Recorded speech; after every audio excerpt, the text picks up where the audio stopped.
Olá, professores, alunos da Escola Bíblica Dominical.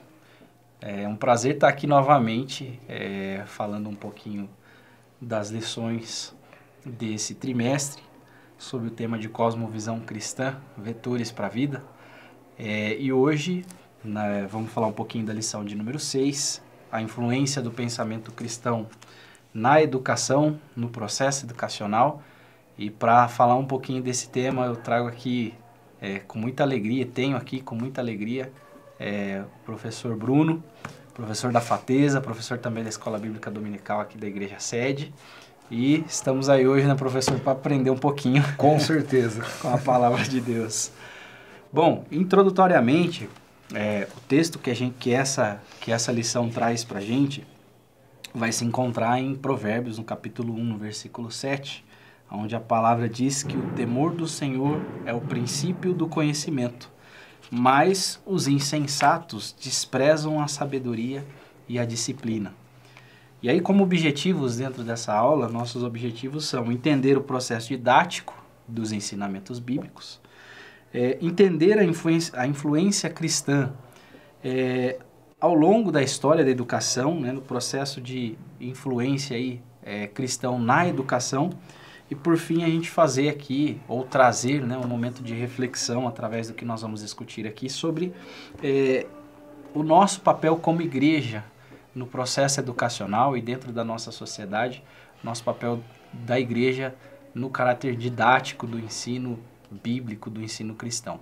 Professor, como um livro, vou abrir também aqui a leitura de Deuteronômio, capítulo 6, que é um dos textos básicos aqui, a leitura bíblica que nós temos aqui dentro dessa lição, onde a palavra diz, Deuteronômio capítulo 6, do versículo 6 ao versículo 9, que todas estas palavras que hoje lhe ordeno estejam em seu coração.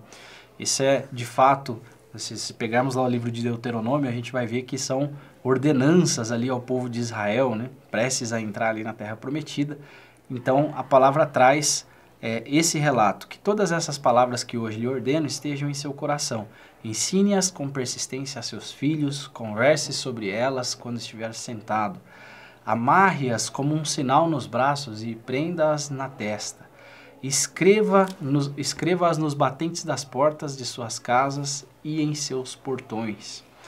Esses dois textos que lemos, né, esses versículos que lemos, tanto de Provérbios quanto do livro de Deuteronômio, eles mostram biblicamente que existe um processo didático no ensino, no pensamento, na busca pelo conhecimento, na busca pela decodificação daquilo que Deus fez, da criação.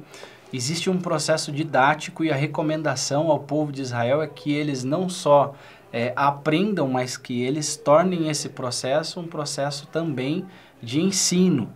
Então, pela propagação, a propagação do evangelho, a propagação da verdade, ela vem por meio do ensino. Então, daqui introduzimos a importância, né, da gente falar um pouquinho desse assunto da cosmovisão cristã diante do cenário da educação, né? Professor, eu queria já abrir para fazer também os primeiros comentários. Vamos lá. Aqui na leitura do versículo 8º, amarre-as como um sinal nos braços e prendas na testa, escreva-as nos batentes das portas da sua casa e em seus portões. Na verdade, aqui, biblicamente, a mensagem que está sendo passada é que você tenha mobilização. A mobilização na educação, pelo menos na minha opinião, e eu acho que também na opinião de muitos, é a parte mais importante da educação. O que é a mobilização? É justamente essa vontade e essa disposição real que você tem em aprender alguma coisa. Quando a gente tem essa vontade, geralmente a gente consegue aprender rápido e de maneira correta. E quando a Bíblia aqui coloca essas atitudes, né, que parece até uma figura de linguagem, amarre-as como um sinal nos braços e prenda na testa, escreva nos batentes das portas, a Bíblia está justamente nos convidando a nos mobilizarmos para aprender a palavra. Lembrando que o livro de Deuteronômio é um dos livros da lei, né, um dos livros do Pentateuco, e justamente traz muitos ensinamentos. Então, a palavra inicial nossa aqui é justamente sobre a mobilização, que é tão importante para a aprendizagem.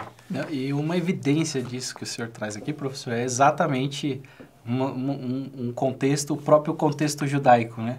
Que ao longo de milhares de anos, literalmente uma sociedade milenar, ela tem o processo educacional até hoje baseado nos princípios do judaísmo, né? Então, durante o processo de aprendizado do jovem judeu, ele, junto com o ensino, né, junto com os conhecimentos sociais, com a ética, com os valores, também são repassados, esses valores também são repassados por meio de atividades religiosas ou de atividades dentro do contexto, do âmbito do judaísmo.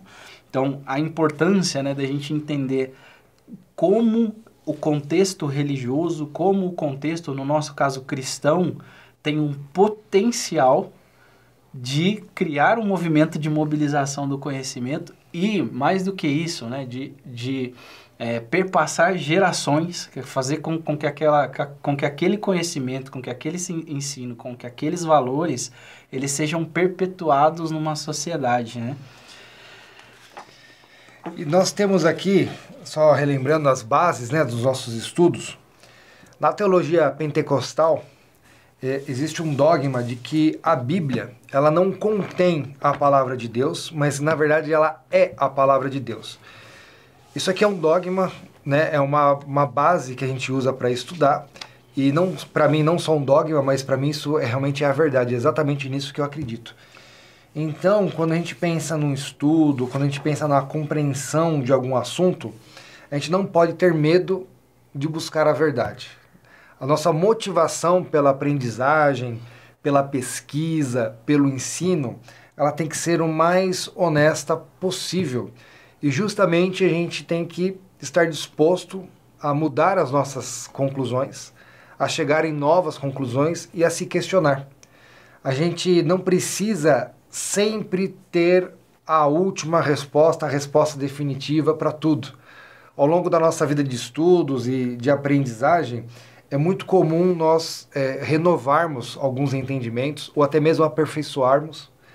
E a gente não tem a obrigação de chegar numa conclusão última ou perfeita, ou chegar, enfim, a gente não precisa concluir tudo. O que a gente precisa é estar nesse constante processo de aprendizagem, de desenvolvimento por meio da mobilização. Então a gente não pode ter medo de pesquisar. Tudo que a gente for pesquisar, a gente vai acabar tendo de uma forma ou de outra uma convergência para exatamente o que está na Bíblia. Inclusive, acho que uma das provas que eu mais gosto de verificar, e eu sempre leio a respeito, são questões históricas e arqueológicas, porque algumas passagens bíblicas, alguns locais bíblicos, algumas coisas, não existem evidências de que ele existiu, mas repare que isso é apenas uma ausência de uma evidência. Nunca, até o momento, se achou ou se conseguiu se provar que alguma passagem ou alguma notícia bíblica fosse realmente falsa ou inverídica. Ou seja, nós temos, na verdade, uma ausência de evidência, por muitas vezes, mas nunca tivemos uma evidência de uma ausência de uma informação bíblica, né? Nunca houve uma prova de que realmente determinado fato bíblico ou determinado local bíblico não tenha acontecido. E arqueologicamente, historicamente, muito daqui se comprova, principalmente nos livros da história de Israel, onde você tem reinos como a Babilônia, como a Síria, que são muito bem registrados em livros de história. E quando você pega um livro de história, ele não vai necessariamente colidir com o que está na Bíblia. Muito pelo contrário, as datas, as sequências e os nomes sempre batem e estão muito próximos. Por isso que a gente não deve ter medo de estudar, de buscar a verdade e estudar a Bíblia com aquela honestidade de querer realmente buscar um conhecimento verdadeiro. E essas palavras são corroboradas pelo próprio texto bíblico, né? Quando a palavra diz: "Conhecereis a verdade vos libertará", e quando Jesus afirma a respeito de si mesmo: "Eu sou o caminho, eu sou a verdade, eu sou a vida". Ora, se o processo educacional, se o processo científico busca a verdade, então ele automaticamente, como o senhor disse, vai convergir diretamente para a verdade de Cristo. E é importante também entendermos que apesar da autoridade da Bíblia, né, que nós sabemos que ao longo dos séculos vem permanecendo como de fato cria-se uma autoridade histórica sobre aquilo que a Bíblia diz, sobre as evidências das profecias que vão se cumprindo, que corroboram, né, com aquilo que nós cremos. Nós sabemos também que a Bíblia ela não é um livro científico, ela não tem um viés científico. A Bíblia ela tem um viés de relatar a história, de testemunhar e de apontar para o próprio Cristo. Então, de fato, ela tem um caráter didático, mas ele não tem, de fato, uma intenção científica. Porém, como o senhor falou, e muito bem colocado aqui, a Bíblia ela tem fatos históricos que podem ser relatados, podem ser estudados a partir dela. E aí, um ponto que sempre vai surgir, né, nessa conversa sobre o processo educacional, né, é que a gente sempre vai cair naquela história que muitos talvez já ouviram, que é, nossa, nós temos muitas universidades, as primeiras universidades foram de fato fundadas pela igreja. Se pegarmos, por exemplo, na África, né, no continente africano, das 110 primeiras universidades que foram fundadas lá, 106 foram fundadas por instituições cristãs ou instituições religiosas. Então, diante desse cenário, né, diante desse contexto, e a gente que fala do lado do cristianismo, né, e hoje, olhando para a nossa sociedade, vê o quão distante o processo de ensino, o processo educacional caminha daquilo que nós cremos, a gente cai numa reflexão importante que eu gostaria até de deixar aqui para o seu comentário, que como é que a gente entrou nesse caminho, né? Se as universidades foram fundadas pelos cristãos, se as universidades, se o processo de ensino, né, nossa sociedade ela vive uma cultura judaico-cristã, então se o processo judaico ele ainda carrega traços ali, ele vem se arrastando durante o tempo ali no seu ensino religioso, né, vem trazendo ali uma tradição religiosa, uma tradição doutrinária. Em que momento nós, como cristãos, né, vivemos essa ruptura e para chegar nesse ponto que nós estamos hoje aqui, né, que é assim, olha, parece que a antítese da igreja é a ciência, né? A antítese do cristianismo é a ciência, quando na verdade não. Mas em que momento será que isso aconteceu? E assim, do ponto de vista, do seu ponto de vista, qual seria aqui, né, para a gente debater inclusive em aula, qual seria o impacto disso? O que isso tem gerado nos nossos dias? Eu entendo que a ciência, ela hoje em dia, ela é multifacetada, porque nos aspectos das pesquisas que realmente precisam de alguma coisa concreta, a ciência como metodologia, né, científica, a metodologia científica, né, dentro da ciência, ela é muito forte, muito útil, né? Quando você vai fazer um cálculo, desenvolver uma técnica para a construção de uma ponte, de uma aeronave, de um foguete. Hoje em dia tem até foguete que dá ré.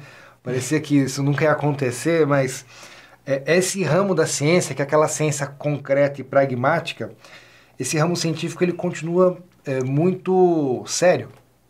Porém, infelizmente, creio eu que desde a década de 60, né, do século passado, houve um movimento das ciências humanas, um movimento relativista muito forte, né? E começou-se a entrar nas ciências humanas com essa ideia de relativismo. E esse homem que nós conhecemos hoje, né, esse homem ocidental, essa civilização que a gente conhece, ela foi o fruto de, basicamente, aí, 2 ou 3 mil anos de progressão, vamos falar assim, né? 2 ou 3 mil anos de refinamento. Então hoje nós temos um padrão de educação, um padrão de ética, de moral, que ele é totalmente baseado no texto bíblico.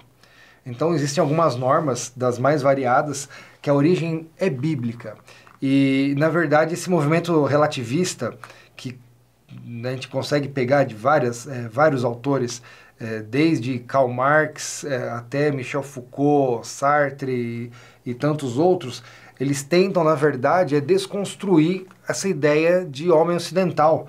E isso aí veio causando uma degradação terrível na metodologia científica e também com a manipulação do sentido das palavras para você hoje ter uma metodologia científica realmente correta, principalmente no ramo de ciências humanas, seja na teologia, seja no direito ou na filosofia, você tem que fazer um esforço muito grande, porque hoje a gente vive afundado nessas teorias relativistas que acabam colocando a Bíblia como se fosse algo ilusório, como se fosse uma obra de ficção, e na verdade não é bem por aí. Porque quando a gente estuda bibliologia e a gente consegue ver a história da formação dos manuscritos, de como que a Bíblia ela foi formada, a história dos pergaminhos do Mar Morto, que para mim é uma coisa assim absolutamente impressionante. Eu convido os mais curiosos a pesquisar a respeito, porque essa aula não é especificamente sobre isso, mas a gente consegue ver um trabalhar de Deus concreto. A gente consegue ver um pergaminho do Mar Morto encontrado na década de 1940, contendo seu conteúdo lá do livro de Isaías, por exemplo, com mais de 99% de coerência com manuscritos antigos de meio milênio anterior, e isso para mim é uma evidência concreta. E fora outras coisas que acabaram ocorrendo, como por exemplo, eu tenho aqui em mãos um exemplar do livro A Origem das Espécies, de Charles Darwin. É uma edição de uma editora comum, uma editora bem tradicional. Esse livro aqui você consegue comprar em qualquer loja online hoje em dia. E realmente isso aqui é a versão original do Livro das Espécies. Então, as coisas, elas vão, como um verdadeiro e grande telefone sem fio, as informações vão passando e elas vão se distorcendo e se perdendo. E é engraçado que nesse livro aqui do Darwin, se você adquirir um, ou se você tiver acesso a um, você lê-lo por completo, durante 7 vezes esse livro, Darwin vai usar Deus justamente para justificar a sua teoria. E eu separei um trecho aqui da conclusão final. Isso aqui realmente, de fato, foi escrito por Charles Darwin. E aqui, nas últimas linhas da conclusão dele, ele é muito claro e diz: há uma grandeza nessa noção de vida, com seus vários poderes, tendo sido originada por um sopro do Criador em algumas poucas formas ou em apenas uma. Então, é uma informação incorreta, né? Mas aquela velha história que Darwin disse que o homem veio do macaco, na verdade, Darwin nunca falou isso. Nunca disse. A metodologia científica, o ensino hoje em dia, eles são tão pouco consistentes que uma verdadeira informação falsa, né? Poderíamos chamar de uma verdadeira fake news. Ela é circulada abundantemente, falando que Darwin defendeu que o homem veio do macaco, e na verdade é uma mentira. Quando a gente para ver, para conferir, a gente vê que isso não é verdade. E é justamente esse aspecto do aprendizado e também da pesquisa que falta para a maioria das pessoas hoje, que é justamente parar de acreditar no que está sendo falado e ir buscar para ver com seus próprios olhos, né? Eu tenho o costume de ler a Bíblia todos os dias. Raramente eu não consigo ler. Eu já li a Bíblia inteira várias vezes. E por algumas vezes eu não entendia determinados livros. Mas justamente por curiosidade, né, por essa mobilização que eu, graças a Deus, eu tenho, a gente vai buscando e aos poucos a gente vai conseguindo construir esse conhecimento. E às vezes a gente encontra coisas na Bíblia que você fala: nossa, mas isso aqui não era um ditado popular? Eu não sabia que isso aqui estava na Bíblia. E várias outras informações absolutamente preciosas e surpreendentes. Perfeito. E nós, como cristãos, né, nós carregamos dentro de nós alguns textos bíblicos. Um deles se encontra ali em 2 Timóteo 3, versículo 16 e 17, onde a palavra vai dizer que toda a Escritura ela é inspirada por Deus e útil para o ensino, para a repreensão, para a correção e para a instrução na justiça, para que o homem de Deus seja apto plenamente e plenamente preparado para toda boa obra. E aonde as coisas se conectam, né? A gente vinha comentando aqui, antes de iniciar a gravação, muito sobre o livro.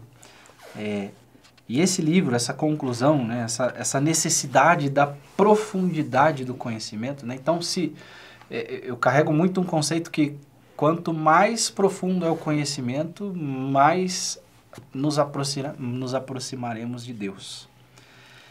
E por que a gente estava falando desse livro? Porque ele foi, de fato, um grande marco dentro da divisão acadêmica, né? Entre fundamentalistas e aqueles que tinham o seu conhecimento baseado na ciência e quiseram, de fato, segregar a ciência do conhecimento teológico.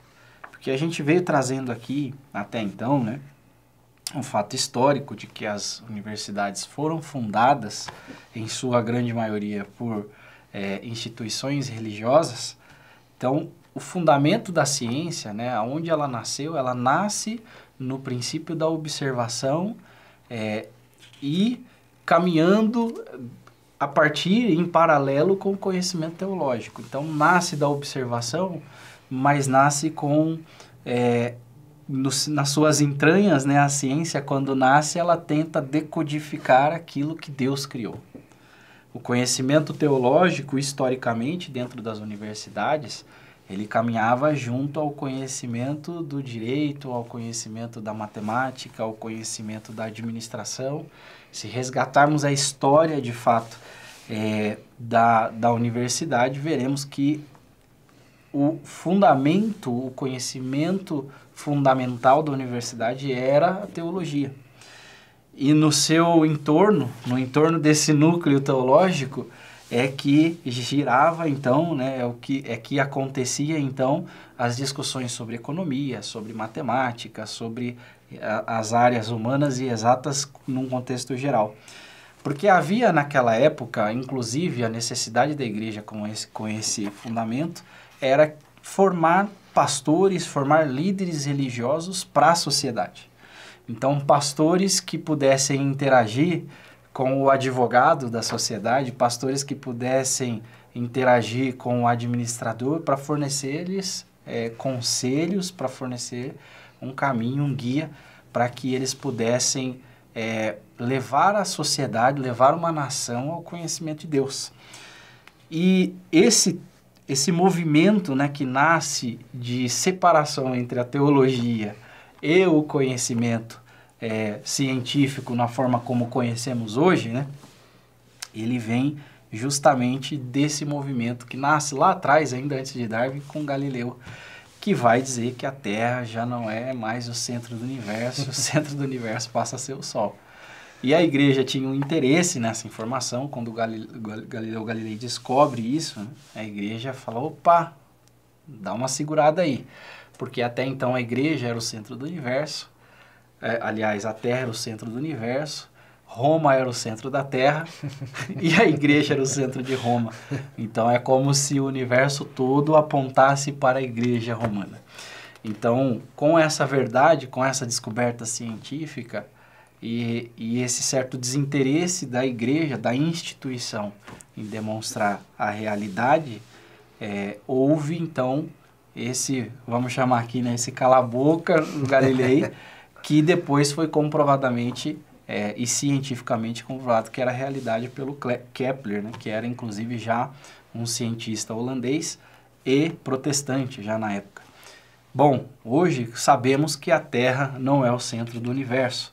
Então, o que isso gerou no meio da sociedade? Né? Uma briga velada entre os acadêmicos para que, de fato, nós tivéssemos ali, para que nós passássemos a tomar cuidado ou mesmo a condenar a ciência que foi fundamentada na teologia.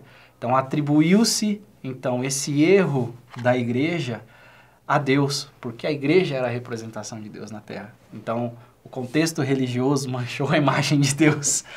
E esse livro de Darwin, ele acaba sendo um grande divisor, porque a partir dele, a partir da teoria de Darwin e da interpretação, né, vamos chamar assim, a partir da interpretação dos acadêmicos da teoria de Darwin, esses grupos se segregam e então os cristãos tiram a teologia desse contexto e ela passa a caminhar segregada dos conhecimentos que nós temos hoje, os conhecimentos de humanas, de exatas e etc.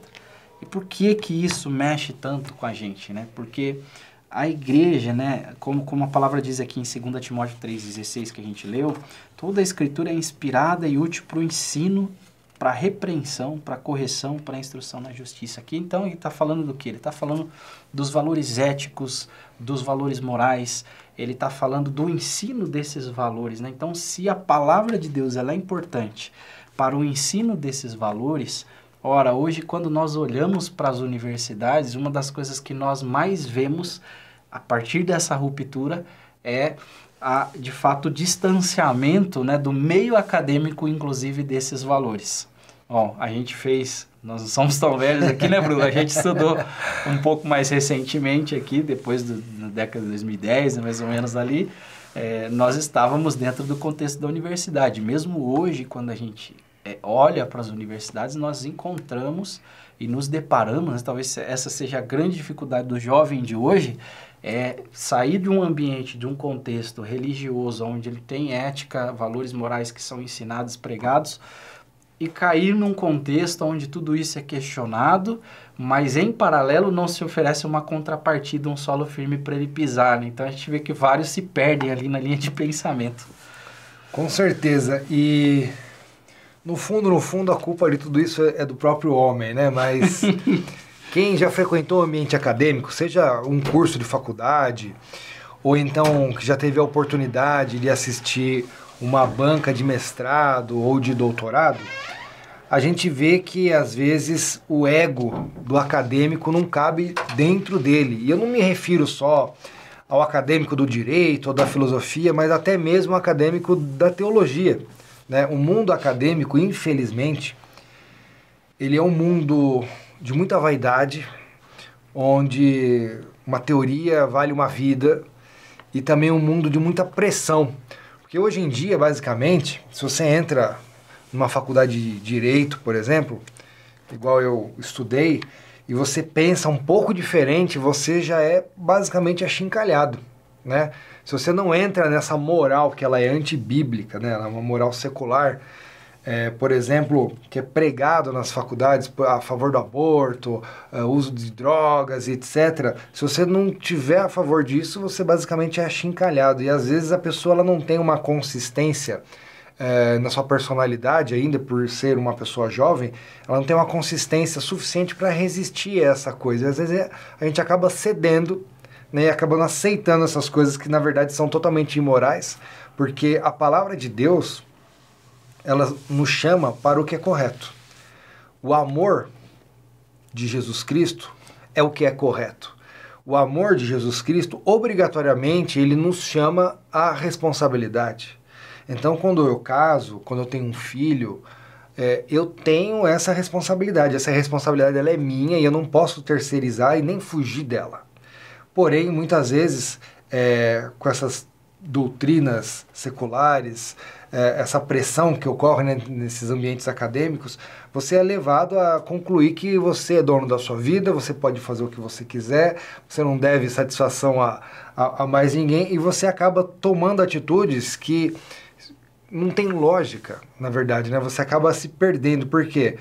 Porque o contexto do ensino, principalmente para o jovem e para os jovens adultos, ele está pautado no relativismo.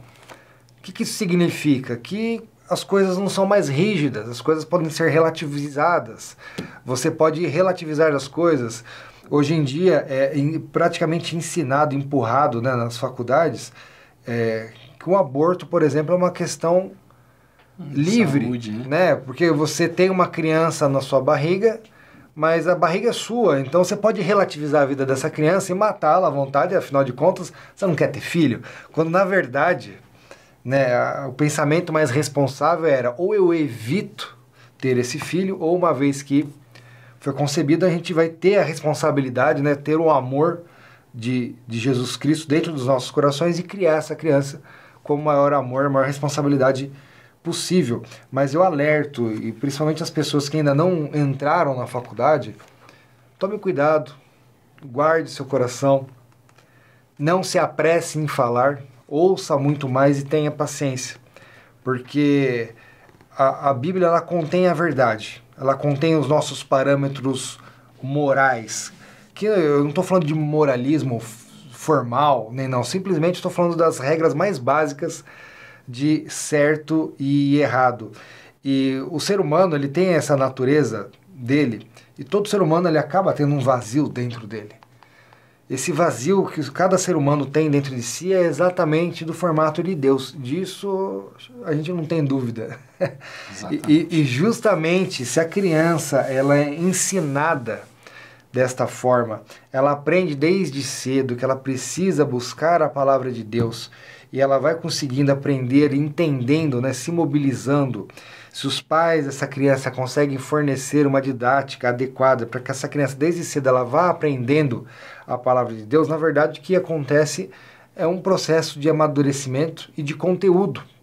Porque assim como muitas pessoas acham que o Darwin falou que o homem veio do macaco, muitas pessoas acham que a Bíblia ensina coisas que na verdade ela não ensina. A pessoa fala, no Antigo Testamento era assim, era assado, era violento. Tem gente que fala assim, não, mas Deus se converteu no Novo Testamento. Inventa versículos. Inventa versículos aí. E na verdade não é, a gente precisa compreender, né? São mais de 1000 páginas aqui, mas essas 1000 páginas, elas estão dispostas numa ordem lógica. A gente precisa entender, né, que existem livros da lei, livros históricos, livros poéticos, que existem evangelhos, cartas, epístolas, e cada coisa tem a sua função e tem o seu momento. E aqui conta, basicamente, a história da redenção desde a tenra idade do homem. Abraão é de um tempo muito distante em relação aos dias de hoje. Eram os primórdios da humanidade, vamos dizer assim. E tudo está aqui dentro. Então, do mesmo jeito que eu recomendei que vocês leiam A Origem das Espécies e não maltratem o Darwin, coitado. Eu recomendo, leia a palavra. A gente precisa ter acesso, olhar, para justamente ter a dúvida e se mobilizar e buscar, né, um conhecimento verdadeiro. Irmãos, é importante da gente refletir também, né? Porque quando a gente reflete a respeito do processo de ensino, né, e o quanto ele se distanciou da teologia, o quanto ele se distanciou do próprio Deus, né, dos fundamentos bíblicos, nós apontamos para fora, nós apontamos para a universidade, nós apontamos para a sociedade.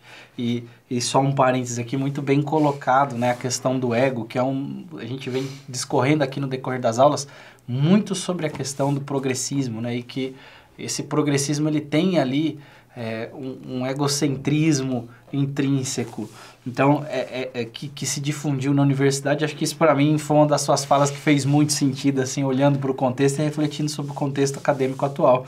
Então, mas voltando aqui para essa questão, né, quando a gente aponta para fora também, é um ponto importante, porque nós criamos um olhar crítico do momento que vivemos, do porquê que houve essa separação, né, historicamente, porque houve essa separação do ensino bíblico, do ensino, vamos chamar aqui, cotidiano, ou do ensino do meio acadêmico como a gente conhece, mas também acho que em algum momento, dentro da própria igreja, a gente se distanciou ou criou um certo receio da ciência, do processo de ensino, que fez com que a gente, ao invés de reconstruir essa ponte entre o contexto bíblico e o conhecimento científico, a gente, de fato, como instituição, como cristãos, nós realmente criássemos ainda uma separação maior, né? Porque ou eu creio no dogma, ou eu creio na ciência, ou eu creio na Bíblia, ou eu creio naquilo que o mundo ensina.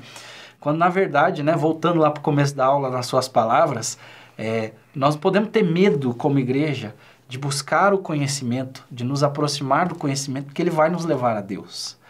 Então, diante desse cenário, né, que a gente até caminha para a conclusão aqui, que é o que então a cosmovisão, né, que é a lente pela qual o cristão, a cosmovisão bíblica, né, que é a lente pela qual nós cristãos enxergamos o mundo, para onde ela aponta na questão da educação, né?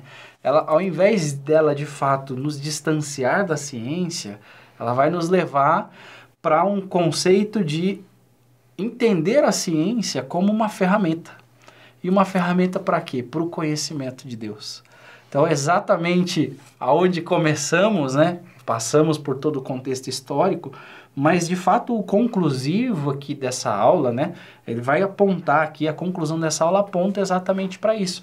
O nosso viés bíblico, ele tende a ser confirmado. Então, nós como igreja, nós como corpo de Cristo, nós como cristãos, como representantes de Deus na Terra, nós não podemos nos abster dessa grande crise no meio da educação, mas muito pelo contrário, nós temos que entrar nesse contexto, entendendo que conhecer, estimulando, né, o conhecimento da verdade, entendendo que esse conhecimento vai nos levar ao conhecimento de Deus e que aquelas pessoas que de fato buscam por essa verdade, através da ciência ou através de qualquer outro meio, vão encontrar essa verdade em Deus, vão encontrar essa verdade em Jesus, que é o caminho, a verdade e a vida. Então, queria abrir aqui para suas considerações também, para suas conclusões, professor, porque suas palavras foram bem assertivas aqui hoje, agradeço muito sua colaboração, mas é importante a gente entender isso, né? Acho que concluímos aqui de uma forma também que é importante que a gente de fato se aproxime da ciência, que a gente de fato leve os conceitos cristãos, os valores cristãos para a ciência, mas sem ter medo de encontrar a verdade, porque ela vai devolver para a gente a verdade que é Jesus. Com certeza. E muitas vezes a gente fala, mas na Bíblia existem dogmas, na teologia existem dogmas. Pois bem, só que na ciência também. Não dá para você inventar a roda todos os dias. Então na ciência também existem dogmas. Só que, um exemplo, a maioria das pessoas acredita, sei lá, no Big Bang, né? Que num determinado momento, lá no passado, lá no início de tudo, houve uma grande explosão e a partir dessa explosão se criou toda essa matéria do universo e o universo se organizou. Só que assim, se houve essa explosão e se a matéria do universo ela se espalhou, então no mínimo essa matéria do universo, inicialmente, ela poderia ser separada em proporções, né? Por exemplo, tantos por cento de carbono, tantos por cento de hidrogênio, de hélio, tal. Beleza. Se dá para você fazer essa proporção de porcentagem, significa obrigatoriamente que essa lei da natureza, essa lei matemática que permite existir a proporção, porque se não existisse a lei matemática, não conseguiria haver as proporções em seguida, né? Se acontecer um fenômeno físico nesse Big Bang, significa que essa lei da física ela já existia antes do fenômeno, porque senão o fenômeno não ia obedecer à lei da física. E você acaba chegando dessa forma na conclusão que essas leis da natureza, essa regra matemática, essa lei da física, ela tinha obrigatoriamente que existir antes do Big Bang. Ou seja, elas teriam que ser eternas e teria que alguma coisa poderosa o suficiente, né, para igualmente de forma eterna existir e propiciar esse Big Bang. Então, na verdade, quando a gente faz esse raciocínio, que esse raciocínio ele é bem conhecido, não é meu, tá? Isso aqui é uma coisa que a gente encontra aí nos livros de filosofia, de teologia e da vida, na verdade, ninguém consegue sair disso, da obrigatoriedade de existir essas regras, esse poder antes do Big Bang, né? Ou seja, antes do início. Uma coisa para existir antes do início, obrigatoriamente ela é eterna, ela não pode ter começo, nem meio, nem fim. Coincidências ou não, isso daí é o que a gente encontra em João, no Evangelho de João, capítulo 1, versículo 1, que a gente denomina justamente de Logos divino. Pega sua Bíblia, depois dá uma olhadinha em João 1:1 e vê se você entende o que está escrito lá. Então, a ciência ela não consegue responder as coisas, essas questões, né? As questões e no fundo, últimas, né? Exatamente. Sempre falta. E ela usa de dogmas também, assim como a teologia usa, porque a gente não consegue ter resposta para tudo. E no fundo, não existe teologia, não existe física, não existe química, não existe direito, não existe filosofia.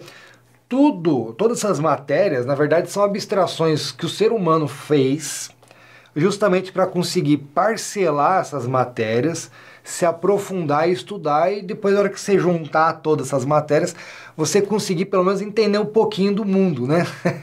Então, essas criações é a gente que cria, é a gente que fez, né? Na verdade, foi o homem que fez.